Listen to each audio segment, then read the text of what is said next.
بسم اللہ الرحمن الرحیم نحمدہ ونصلی علی رسولہ الکریم اما بعد۔ میں آج آپ حضرات کے سامنے صحاستہ کے مصنفین ترتیب کے ساتھ ان کے حالات زندگی انتہائی مختصر انداز کے اندر آپ حضرات کے سامنے رکھنا چاہتا ہوں، جس میں سب سے پہلا نام امام بخاری رحمۃ اللہ علیہ کا ہے کہ ان کا نام محمد ہے، والد کا نام اسماعیل ہے، ابو عبداللہ ان کی کنیت ہے،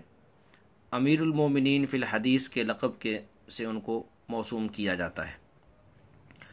ان کی ولادت بخارا شہر کے اندر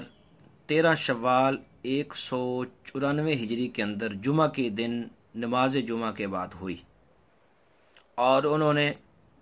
مکی بن ابراہیم البلخی، عبید اللہ بن موسیٰ العبسی، ابو عاصم الشیبانی، علی بن مدینی وغیرہ دیگر اساتذہ سے علم دین حاصل کیا، اور پوری دنیا کے اندر چلے پھرے، سیاحت بھی کی اور دین بھی حاصل کیا۔ اکثر علماء نے، خصوصاً حافظ ابن حجر رحمۃ اللہ علیہ نے آپ کو شوافع کہا ہے کہ آپ کا مسلک شافعی المسلک کے مطابق تھا، لیکن زیادہ صحیح مذہب یہ ہے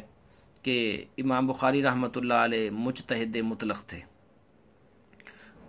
امام بخاری رحمۃ اللہ علیہ کی مشہور کتاب الجامع الصحیح ہے، جس کے بارے میں علماء نے کہا ہے کہ اصح الکتب بعد کتاب اللہ تعالی الصحیح للبخاری۔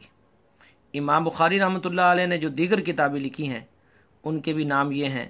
الادب المفرد، یہ بڑی مشہور کتاب ہے جو بعض مدارس کے اندر داخل نصاب بھی ہے، التاریخ الکبیر، کتاب الوحدان، بدء المخلوقات، اور اس کے علاوہ بھی بہت ساری کتابیں ان کی معروف ہیں۔ امام بخاری رحمۃ اللہ علیہ کی وفات